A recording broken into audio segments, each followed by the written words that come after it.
Pero fíjese que el componente de justicia es uno de los componentes más polémicos en este acuerdo, en el que ha sido imposible que haya un consenso, y no solamente en Colombia, sino también a nivel internacional. Organizaciones tan importantes defensoras de los derechos humanos como Human Rights Watch ha sido muy enfático en calificar que el acuerdo va a traer impunidad. Incluso el señor Vivanco ayer le enviaba una carta al presidente Santos agradeciéndole mucho su invitación, diciéndole que efectivamente es una gran oportunidad para Colombia, pero explicándole que él tiene serias reservas frente a ese punto en el acuerdo. ¿Quién puede decir, quién puede definir, quién puede decidir realmente que una pena realmente va a ser el castigo para un crimen atroz y bárbaro? Lo tenemos que ver, y por eso decía hoy que lo importante que va a ser trabajar este acuerdo día a día y que el acuerdo dé estos resultados que la sociedad espera. Entonces, en la parte de justicia transicional también tendremos que ver esos juicios, los resultados que dan, y cómo esos juicios sirven a la verdad en la sociedad y sirven para también dar justicia a la sociedad. O sea, como está escrito, puede ser que algunos tengan alguna duda. Nosotros tenemos confianza de que ese debe ser el camino, porque si no, el camino es algo que todos los países tienen que recorrer, a la larga o a la corta. Y es mejor que la justicia ya sea entregada por el mecanismo de justicia transicional que se acordó. El brazo de la justicia de derechos humanos es larguísimo y llega a todos. No hay nadie que se pueda esconder cuando es un violador de derechos humanos. Siempre llegamos a todos, en cada caso, en cada circunstancia. Eso es un dato de la realidad para cualquiera que haya cometido crímenes de lesa humanidad. Quizás el tiempo a veces no es en la inmediatez que ocurre eso, pero a la larga esa justicia siempre llega y siempre debe llegar. En ese punto concreto de la justicia, ¿cuál va a ser el papel de la misión de la OEA para el apoyo al proceso de paz, de la MAP? En la MAP específicamente va a tener que trabajar en el terreno, en dinámicas de articulación de justicia indígena, justicia ordinaria y la justicia transicional. Va a tener que, obviamente, ver cómo eso se va amalgamando y cómo se puede hacer funcionar de una manera más adecuada. Tendrá que brindar asesoramiento y tendrá que poner ese asesoramiento legal al alcance de la gente. Y después la propia Organización de Estados Americanos ya tiene casos vinculados a este tema en la Comisión Interamericana de Derechos Humanos y casos que pueden pasar a la Corte Interamericana de Derechos Humanos. Entonces es un canal también muy natural de que aquel que siente que su justicia ha sido denegada tiene la posibilidad de recurrir a estos otros canales que le posibilitan finalmente alcanzarla. A ese sistema interamericano que lleva acompañando también muchos procesos de justicia en Colombia. Secretario, ustedes en breve ya estarán firmando la extensión del mandato de la MAP, de esta misión de apoyo al proceso de paz en Colombia, con la canciller, también con el consejero para el posconflicto Rafael Pardo. La MAP lleva 12 años en Colombia. De aquí en adelante, ¿cuál va a ser el cambio fundamental o el énfasis fundamental después de esta firma de los acuerdos? El énfasis está en que vamos a tener mucho más trabajo. Y vamos a tener que reacomodar. Colombia va a tener mucho más trabajo y todos van a tener muchísimo más trabajo. Todos van a tener, pero es lo que surge de este acuerdo, o sea, muchísimo más trabajo para todos y muchísimo más compromisos para todos para hacer que estos acuerdos funcionen. Hay temas que están vinculados al trabajo que se realizan con grupos armados organizados. Esto es monitorear las condiciones y cómo que eso generan y cómo afectan a la sociedad en temas de extorsión, fraude, diferentes acciones criminales. Tenemos que ver también los temas de articulación de justicia, la restitución de derechos territoriales étnicos, la solución y el manejo de conflictos sociales, diversos temas de conflictos territoriales. Entonces, prácticamente es un abanico muy amplio de trabajo, nuestro apoyo al sistema penitenciario, nuestro apoyo a canalizar denuncias en los temas de derechos humanos. O sea, es un trabajo muy amplio pero también muy cercano a la gente, que tiene una dimensión de captar lo que es más importante para la vida comunitaria, los principales problemas, y cómo mejor canalizar también la presencia del Estado, identificando cuáles son las dificultades que enfrenta el mismo a la hora de lidiar con los principales asuntos en las regiones. Secretario Almagro, déjeme insistirle en un punto que usted entenderá que para muchos colombianos es muy difícil. Un grupo que ha cometido crímenes atroces, hechos bárbaros. Estamos hablando de violaciones a los derechos humanos, también graves contra el derecho internacional humanitario. En breve los veremos sentados en el Congreso. Hay gente que no entiende cómo quienes han cometido esos delitos puedan ahora tener unos cargos asegurados en el legislativo colombiano. ¿Cómo se van a volver dirigentes de esos colombianos? ¿Qué mensaje usted tiene para todas esas personas que no aceptan o que lo ven de manera muy impresionada ese hecho? Bueno, primero hay una cosa muy importante, es el sistema político siempre tiene que ser lo más amplio posible y tiene que ser capaz de recoger las ideas de todos y la acción política de todos. Aquellos que tienen ideales por los cuales en algunas ocasiones se han expresado por medio de las armas, son ideas políticas que tuvieron una forma de expresión.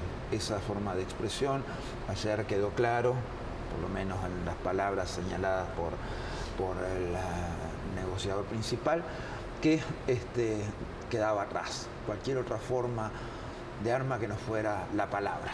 Y la palabra es la esencia de la política, es la forma en cómo hacemos política. Aquellos definitivamente que han cometido crímenes o de lesa humanidad, o crímenes comunes, el sistema de justicia tendrá que tomar las acciones contra ellos y de acuerdo a los debidos procesos que se implementen, deberán pagar las consecuencias, entre ellas quedar fuera del sistema y de la acción política. Eso es la lógica de cualquier sistema. Esto quiere decir, para amplitud, los que han defendido sus ideas y los que han tratado de llevarlas adelante y sus ideales. Los que han tenido acciones de crimen común y los que han cometido crimen de lesa humanidad, ningún sistema político puede tener lugar para ellos. Pero en este caso sí. De un lado o del otro, ¿no? Almagro, de un lado o del otro. Claro, pero en este caso sí, porque a pesar de que se hayan cometido crímenes atroces, si cuentan la verdad y van al sistema especial, en el acuerdo quedó claro que no quedan inhabilitados para ejercer cargos de elección popular. Pero bueno, ese es el procedimiento que se acordó. Y ese es el mecanismo que se acordó. No es un mecanismo nuevo, además, porque está tomado de la experiencia de otros países y así ha ocurrido y ha servido también para asimilar y para ensamblar sociedades de esa forma.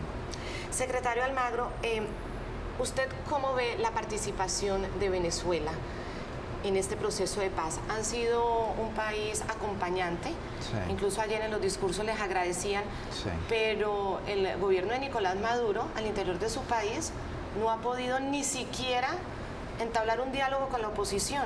Sí. ¿Le resulta paradójico o cómo lo calificaría usted como esa contradicción que se ve también aquí desde Colombia?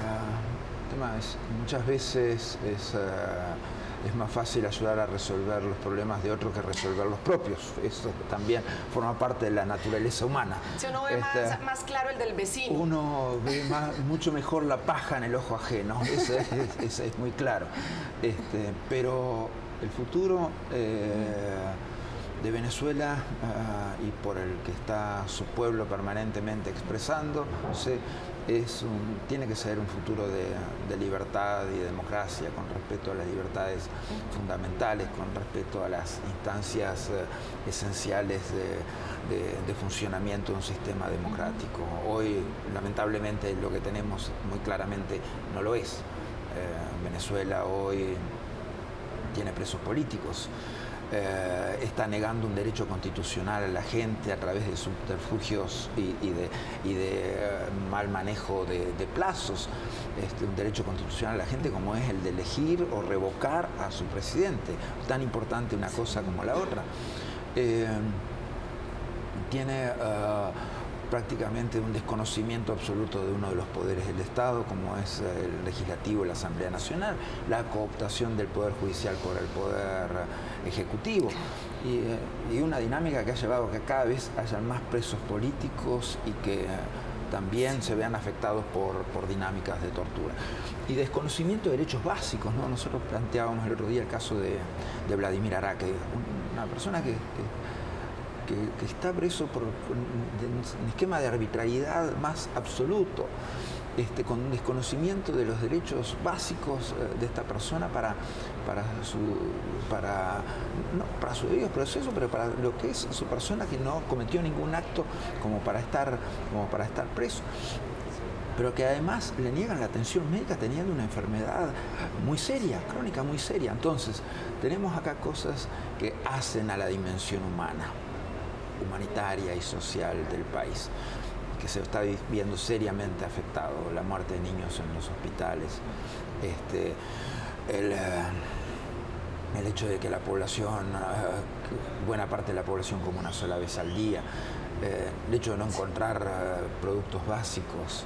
Tenemos una serie de problemas y de crisis que hacen a la crisis humanitaria, porque cuando muere gente es crisis humanitaria. Entonces, Venezuela va a tener que trabajar estos temas para el futuro también y resolver la viga en el ojo propio.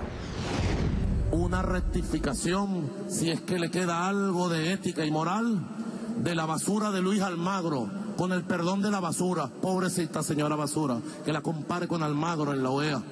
Espero una rectificación de usted, señor basura. La pueden hacer así, mira. Ponerla en un tubito bien fino y darle mejor uso, señor Almagro. Métase su carta democrática por donde le quepa. A Venezuela se respeta. En el caso concreto de la aplicación de la Carta Democrática, que usted comenzó el proceso, sí, ¿qué falta realmente para que se aplique? ¿Y qué respuesta está sintiendo usted de los nuevos gobiernos de América Latina, de los mandatarios de América Latina? Pedro Pablo Kuczynski, también sentado aquí en este set, decía, presidente de Perú, mire, no podemos esperar a que en Venezuela haya ríos de sangre para empezar a actuar. Sí. ¿Qué falta, secretario Almagro? Mire, lo más importante acá es qué va a pasar en definitiva con el referéndum revocatorio. Ese es el punto de inflexión definitivo. Si el referéndum revocatorio se cumplen las condiciones constitucionales como para que se realice este año, bueno, entramos en un esquema de legitimación de origen de la democracia, la posibilidad del pueblo de revocar a su presidente y de elegir un nuevo presidente. Entonces, si Venezuela logra resolver ese esquema de legitimidad de origen de la democracia, que es cuando uno elige a su presidente y cuando lo revocan, una decisión tan importante como la otra. Entonces estaríamos en un esquema en que el pueblo iría resolviendo a través de sus decisiones políticas estos aspectos particulares que hoy aquejan a Venezuela. El revocatorio es la solución de prácticamente todas las cosas y de todos los derechos que hemos señalado como violados en Venezuela en este tiempo. Entonces, creo que ese es el impasse que hoy tenemos los países. Pero también vemos que las negativas permanentes del gobierno y sus instrumentos para evitar ese referéndum revocatorio de este año están generando una situación de tensión política innecesaria, indebida, improcedente, a la cual no la podemos admitir, nadie puede admitir. Este esquema en el cual el gobierno prácticamente ha llevado a su sociedad a tener que expresarse de una forma cada vez más fuerte, con más gente en la calle, para ir pidiendo un derecho que le pertenece. Este derecho pertenece a la gente, pertenece al pueblo, no es ni de gobierno ni de oposición. Es la gente la que va y la que firma, es la gente la que quiere ir a votar. Entonces, reconozcamos esto. Cuando se crean condiciones que nosotros hemos denunciado del CNE, o sea, son completamente improcedentes. Son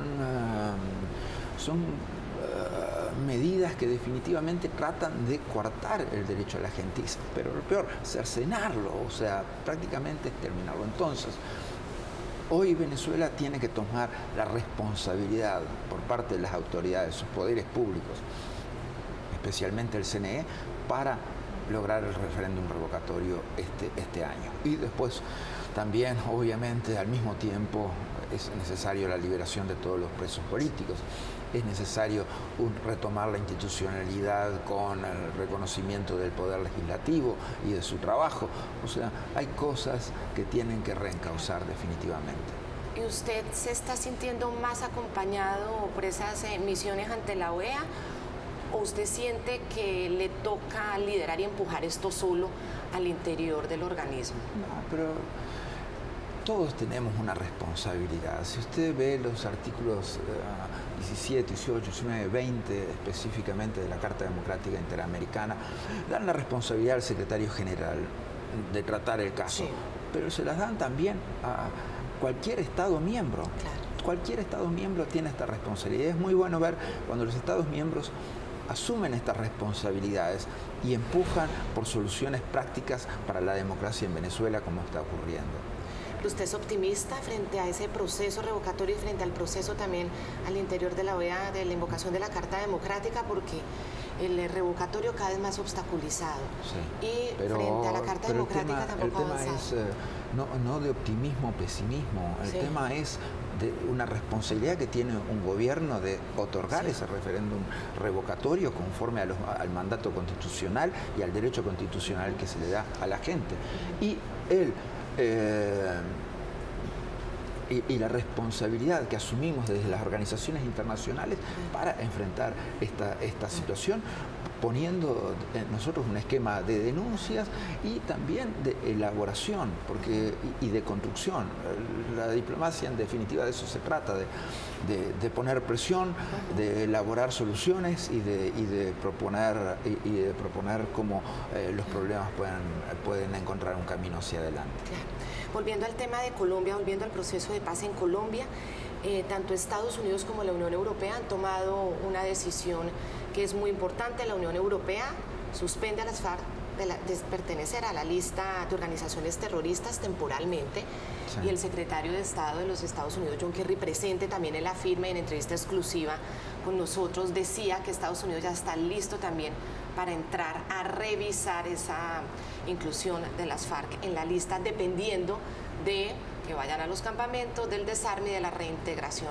¿Usted cómo ve esos pasos que comienzan a dar? Absolutamente lógicos, absolutamente lógicos. O sea, una vez que un grupo político armado toma la decisión de dejar las armas y de trabajar la política dentro del sistema y de la legalidad, definitivamente el paso siguiente, el paso natural sería ese. Obviamente se querrán tener certezas respecto a cómo son los compromisos, cómo se cumplen los compromisos que tiene ese grupo con los acuerdos. La misión de la OEA, del apoyo al proceso de paz, ¿cuántas personas va a tener en terreno y en dónde van a estar específicamente? Vamos a estar son unas 100 personas, los cuales creo que tendremos que ampliar por lo menos a 140 en el futuro. Van a estar en 250 centros poblados, 118 municipalidades, 18 territorialidades en 20 estados. ¿Con qué presupuestos van a contar ustedes para ese trabajo? Siempre vamos a estar cortos. Eso es una lógica. Pero hemos tenido buena respuesta de los donantes hasta ahora, así que esperemos tener mayores certezas en el futuro de la sustentabilidad financiera de este proyecto. Pero las respuestas han sido buenas. ¿Y por cuánto tiempo se extenderá el mandato de la OEA, de la misión de la OEA en Colombia? La extensión del mandato será hasta 3 meses luego de asumido el próximo gobierno, para tener tiempo también para dialogar con ellos. Muy bien, pues secretario de la Organización de Estados Americanos, Luis Almagro, muchísimas gracias por esta conversación, y ustedes serán sin duda, unos acompañantes fundamentales ahí en el terreno, como lo han sido hasta ahora, pero de aquí en adelante va a ser fundamental ese acompañamiento de ustedes aquí en Colombia. Gracias por esta cálida entrevista. Que tengan buen día. Un placer. Gracias.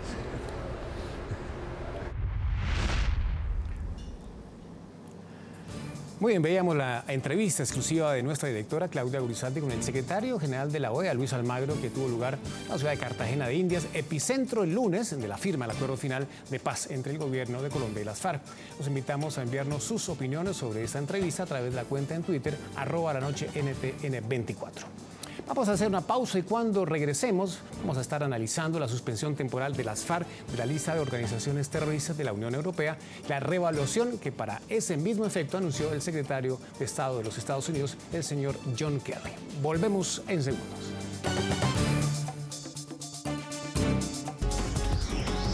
Ya regresamos con La Noche.